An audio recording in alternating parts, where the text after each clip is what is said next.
Najib Telma, des actualités uniques, dynamiques et renversantes dans le journal TV.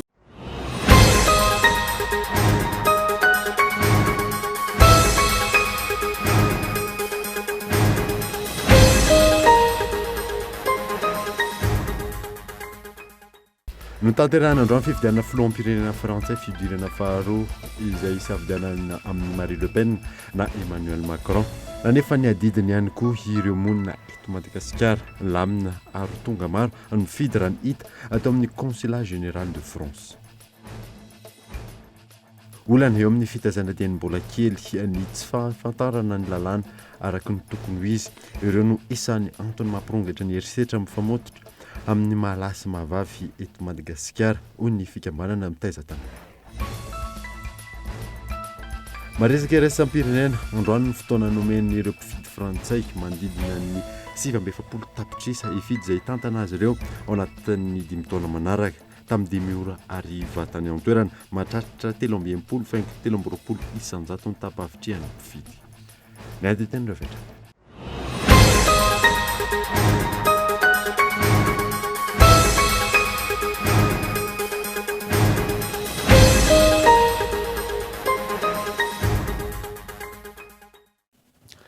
Fanaraka toko lasy toko fotoana vaovao eto amin'ny Kolodeveka Manasinoara anaraka izany hatramin'ny farany any mbotsika ny vaovao dia olana eo amin'ny fitaizana dia mbola kely ny tsy fampiarana ny lalàna araka ny tokony ho izy. Ireo no isan'ny antony mampirongatra ny herisetra mifamototra eo amin'ny mahalahy na mahavavy eto Madagasikara hoy ny fikambanana mpitaiza tanora. Inona saina?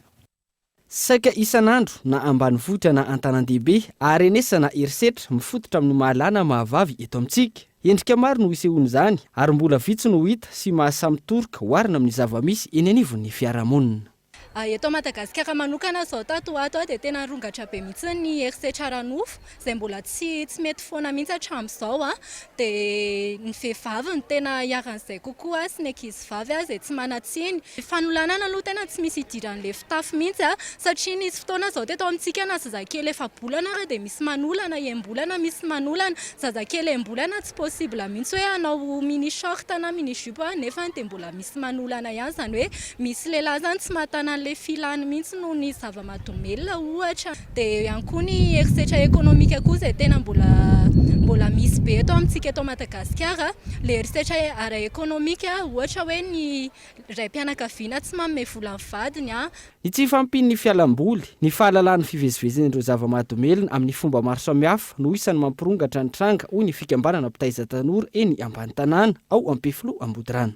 Izay mihitsy mahatonga anay seseo mitsangana ijoro itaizandreo tanora ireo satria mahatonga an'ilay hoe herisetra sy fanentahana isan-karazany indrindra fa aty amin'ny quartier ambany toy izao dia le vokatry le fisotroana alcool fidoroana zava-mahadomelina. Izay mahatonga anay tapa-kevitra hoe andao hotazaina ny tanora tsy hirona amin'ny zavatra hafa ohatr'izay fa mba tanora manana no avy zany rehefa aorianao. Tsy ampy fialamboly le tanora tsy ampy fitazaina satria ny association manko tsy hitaiza fotsiny resaka sport fa hitaiza ihany koa amin'ny sakaratsiaina izany hoe ampianatra andreo tanora ireo tsy hanaonao foana. Izay mahatonga an'ilay hoe sady hitazaina izy amin'ny sport hitazaina amin'ny sakaratsiaina. Miaingana tokantrano ny fitazana hoy ny skoto zavavy eo anivon'ny fanilon'ny Madagasikara raha ao no gorakora ampivaranontsana no avy ny ankizy malagasy. Anisan'ny paikady atolotro fikambanana ihany koa anatin'ny fanentanana dia ny hoe any tokantrano ny fanabeazana voalohany indrindra, any tokantrano ny sekoly voalohany dia antsoavy sy fanentanana no ataontsika ray aman-dreny indrindra mba hanabe tsy ny zazavavy ihany fa ny zazalahy ihany koa hoe manao ahoana ny toetra tokony hoentiny eo anivon'ny fiarahamonina manoloana ny zandriny vavy sy ny zokony vavy ny ankizy vavy any am-pianarana. Izany hoe mila beazana ihany koa zany ny ankizy lahy kely dia mbola kely izy mba hanana an'izay toetra izay hoe afaka miaro andreo ankizy vavy ireo izy satria fantatsika hoe avaiza moa ny herisetra menjady amin'ny vehivavy noho izany zany mbola any fanabeazana mbola kely mihitsiny dia efa mila miara-misalatsika rehetrarehetra. Miantso ihany koa ireo fikambanana mpitaiza tanora ny hanamafisana ny sazy fa indrindra ny fampiarana ny lalàna ho andreo rehetra tratra manao herisetra. Tsy tokony isy ambony lalàna eto amin'ny tany sy ny firenena raha ny fanazavan'izy ireo ka tokony hiarany sazy mifanaraka amin'ny lalàna ireo rehetra mandika izany na iza na iza. Miroso hatrany fanovana rafitra eo anivon'ny tafika malagasy ahafana manakaiky ny vahoaka tafiditra ao anatin'ny fanavaozana ny fanambarana ho lasa bataillon d'appui feu ny régiment miisa telo Gaëtan Andriatsilava.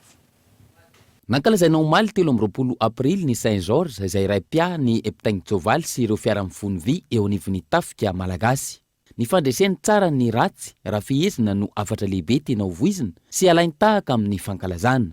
Misy tantara lavabe moa ny momba azy izay voalaza ny pastera sy any Baiboly koa milaza azy fa ny tena mampalaza ny Saint-Georges le ato dia amin'le mpitaingin-tsoavaly etsy andaniny mpitarintafika ary koa ny nandreseny an'ilay dragona zany hoe raha fehezina fotsiny dia ny moralité dia ny fandresen'ny tsara any ratsy.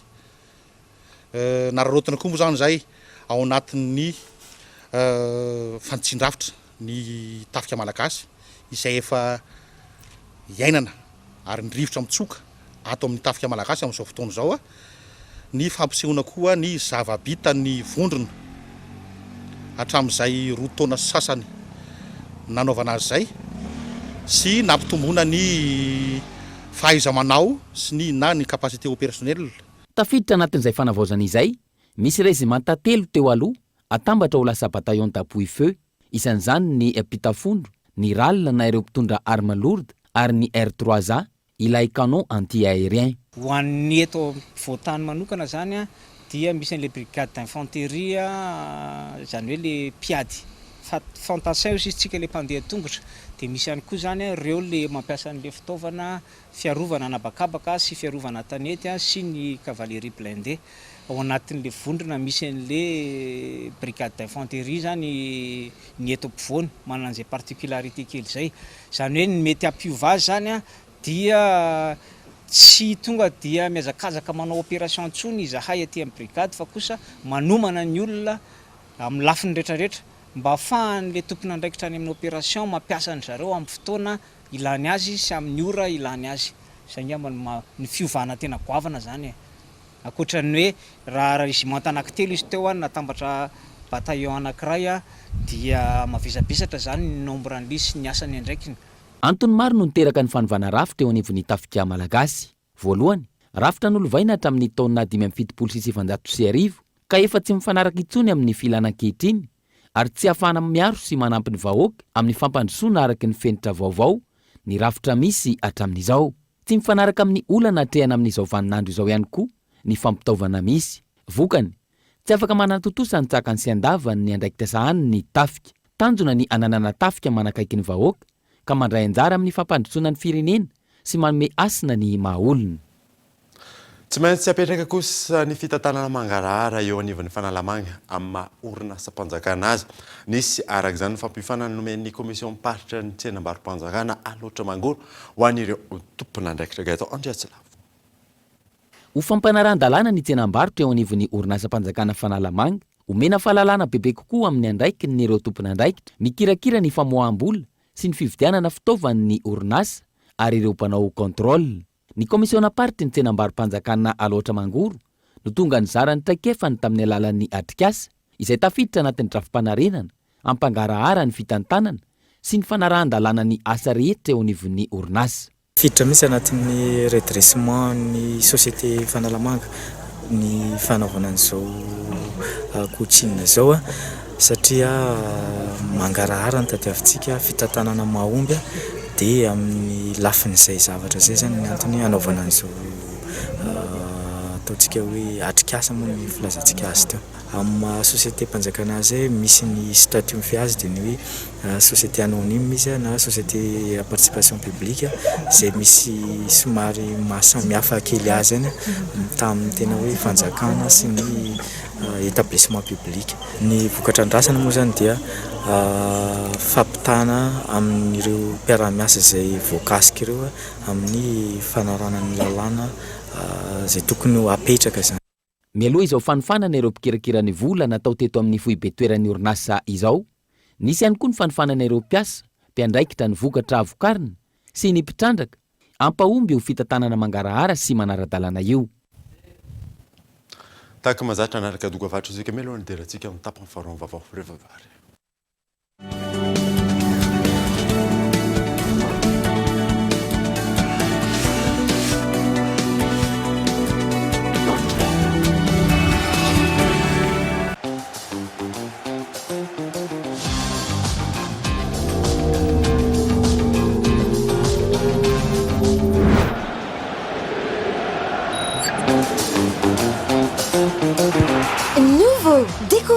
l'univers du très haut débit avec la fibre Family Betelma. La fibre à prix léger, chez vous, à seulement 149 000 arrières par mois, jusqu'à 300 gigas de data inclus. Études, travail, divertissement en toute sérénité. Testez votre éligibilité en Telma Shop et abonnez-vous.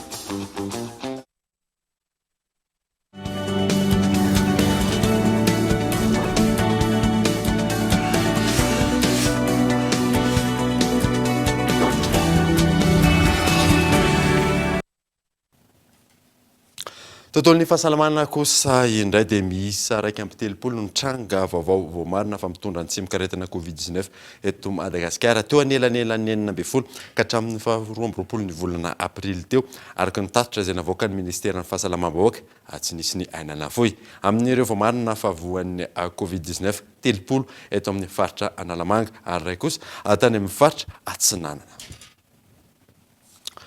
Fa lafombavao hafa kosa indray dia nitanterahana atao amin'ny IFM Analakely ny hetsika fivarotana sy famokarana boky ho an'ny tanora niaraka tamin'ireo mpamokatra malagasy miisa 10 fanadina. Tsy toy ny teo aloha tsony malagasy ankehitriny raha ny hita amin'izao vanim-potoana iainantsika izao. Vitsy ireo olona liana amin'ny famakiam-boky. Na eo aza izany, tsy kivy ireo mpanoratra fa miezaka manoratra ihany. Ohatra ity mpanoratra angano iray ity, efa enitaona mahery no nampanoatra angano ny tenany ary nitondra solonanarana hoe Rakemba, mpanjakavavy ny angano.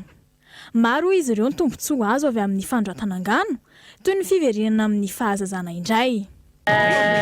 Tao amin'ny tao zany no ny tantarangano matetiketsika dia naizara zany mametraka izay fantanin'izay hoe ny fankafizana ny angano nataoko be no antony fa napetraky ny kirakirany kanto tao zany hoe Rakemba mpanjakavavy ny angano tena rarodiko ilay izy tena nomboka tao aoriana izay lasa ny tantarangano niaraka tamin'ny fanamiana mpanjakavavy mihitsy ny boky Rakemba zany zao efa maromaro ny faritra etananasa Canada, France, Comore fa ny mpanafatra no manafatra an'izy andefason zao ho an'le mahafantatra ho an'ny tsy aivina nisy nietsika mahakasika ny fivarotana sy fanokanana boky ho an'ny tanora niaraka tamin'ireo mpamokatra lahatsotra malagasy miisa 10 izay natao tao amin'ny FM na ny Institut Français de Madagascar Analakely androany.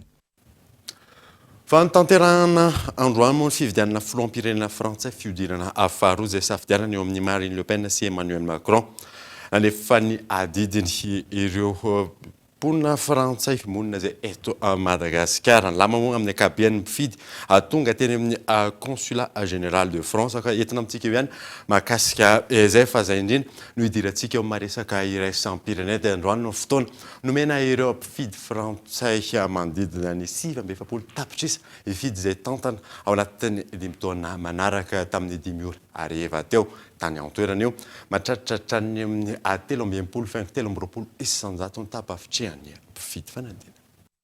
Tonga ny fotoana niroso tamin'ny fifidianana filoham-pirenena fihodinana faharoa ireo frantsay izay isafidianana amin'ny Emmanuel Macron sy Marine Le Pen.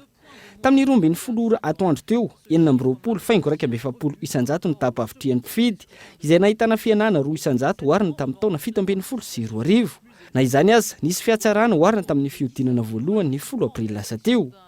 Ny tsy mbadika kosa nefa izay taremarika izay ny tapakandro arivo tamin'ny 10 ora teo tafiakatra 7 isanjato ny tapavitriana izay ambony noho ny tamin'ny 5 taona lasa. Araka ny tombana navoaka ny Ipsos Soprasteria vinavinaina ho 20 isanjato ny taux d'abstention amin'ity fifidianana ity izany hoe ho latsaka 2,5 isanjato oharina tamin'ny taona 17 izay nahatratra 5 isanjato. Isan'ny miandry izay filolany eo ny famahana ny olonao Europe, ny fanatsarana ny fahefa-mividin'ny vahoaka, ny momba ireo mpisotro ronono, ireo mpifindra monina, ny fifandraisana amin'ny Rosia sy ny sisa. Dia ny maresaka iraisam-pirenena manakatana vaovao tamin'ity andro andianka hatrany ao nanaraka izany soava tsara atao tompoko.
privilégié Bethelma, des actualités unies, dynamiques et renversantes dans le journal TV.